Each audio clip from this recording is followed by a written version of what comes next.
उत्सवाची सुरुवात केलेली आहे।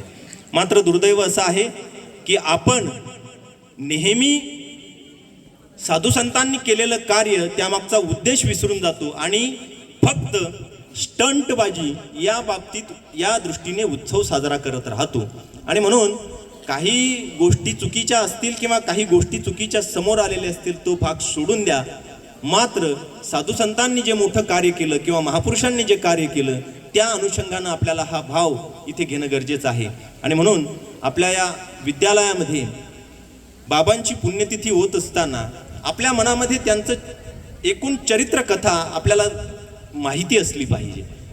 त्यांनी काय काम केलं, त्यांनी कोणत्या उद्दिष्टाने काम केलं, स्वतःचं नावही नको कुठे, मात्र काम पुढे गेलं पाहिजे हा भाव साधू संतांच्या मनामध्ये होता। आणि म्हणून एका सुभाषितकाराने खूप सुंदर वर्णन केलेलं आहे। अमंत्रम अक्षरम नास्ति नास्ति मूलो वनौषधम अयोग्य पुरुषो नास्ति योजकस्य दुर्लभम।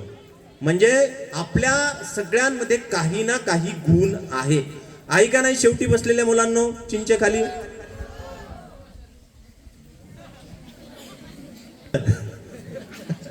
प्रत्येकामध्ये काही ना काही गुण आहे। मात्र आपण म्हणतो ना हाताची बोटं 5 वेगवेगळे आहेत, याचा अर्थ आपल्याला शाळेचं शिक्षण घेत असताना सगळंच मार्काच्या दृष्टीने किंवा सगळ्यांनाच पहिला नंबर येण्याच्या दृष्टीने आपले शिक्षक प्रयत्न करत असतात, आपले आई वडील प्रयत्न करत असतात। मात्र शाळेचं शिक्षण घेत असताना ही आपल्याला औपचारिक शिक्षण घ्यायचं नाही, फॉर्मॅलिटी म्हणून शिक्षण घ्यायचं नाही। आपलं सर्वांग बुद्धी सुंदर झाली पाहिजे या दृष्टीने आपलं शिक्षण असलं पाहिजे। मग सर्व अंगाने दृष्टीने कसं? तर मला सांगा कोणी? मात्र सगळ्यांकडे सगळं नसतं, ही निसर्गाचीच रचना आहे। विविधता ही निसर्गाचीच रचना आहे।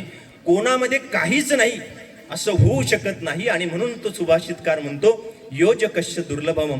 मात्र आपलं सगळ्यांचं सुदैव आहे की आपल्यासारखे गुणीजन सगळे शिक्षक वृंद आपल्याला भेटलेले आहेत। ते तुम्हाला योग्य अशा प्रकारचे योजकस्य या ठिकाणी भेटलेले आहे। आणि म्हणून आपण आपलं शालेय जीवन क्रमित करत असताना आपलं ध्येय काय? तर मार्क पाडणं। सगळ्यांना कोणाला काय व्हायचंय मला सांगा बरं? इंजिनियर व्हायचंय, शिक्षक व्हायचंय, शेतकरी व्हायचंय ना? शेतकरी पण आपल्या मनावरती असं बिंबवलं गेलं डॉक्टर व्हायचं, इंजिनियर व्हायचं, वकील व्हायचं, खूप मोठ्या पगाराची नोकरी मिळवायची। किती लाख पगाराची नोकरी मिळवायची? लाख, 2 लाख, 5 लाख पगाराची नोकरी मिळवायची। मात्र जाऊ का मी? जाऊ का? फक्त 10 मिनिटं घेणार। आणि म्हणून आपल्याला सगळ्यांना नोकरी मिळवायची, मात्र पैसे कमवणं हे आपल्या शिक्षणाचं उद्दिष्ट नसलं पाहिजे।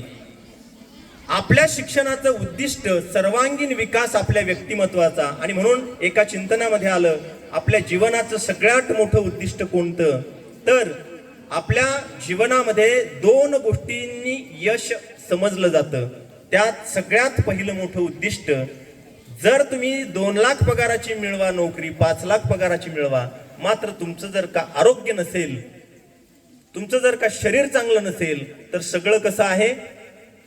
सगळ्यावर पाणी फिरलेलं असतं, सगळं निष्काम, सगळ्या गोष्टी काही उपयोगाच्या ठरत नाही। म्हणून सगळ्यात आरोग्य महत्वाचं।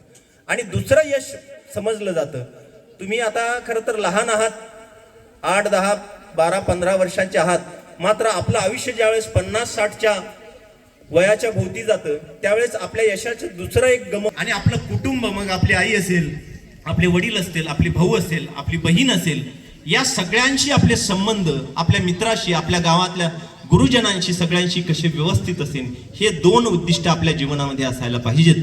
आणि म्हणून सगळ्यात पहिलं उद्दिष्ट काय सांगितलं मी आता? आरोग्य। आणि म्हणून हल्लीच्या काळामध्ये असं झालं की शिक्षणाचा भडीमार तर व्हायला लागला। आपण एवढ्या ऑनलाईन क्लास, शाळा इतक्या दूर अडकलो की व्यायाम आपण सगळे विसरून गेलो। किती जण सूर्यनमस्कार करतात? हात वर करा रोज। पहा किती प्रमाण आहे। पूर्ण शाळेमध्ये 2-5 विद्यार्थी, अर्थात सगळ्या महाराष्ट्रामध्ये हीच अवस्था आहे। मला सांगायचं एक उद्या तुम्हाला लाखो रुपयांची पगाराची नोकरी मिळाली, मात्र जर का तुम्हाला काही आजार झाला वयाच्या 40व्या वर्षी 45व्या वर्षी, त्या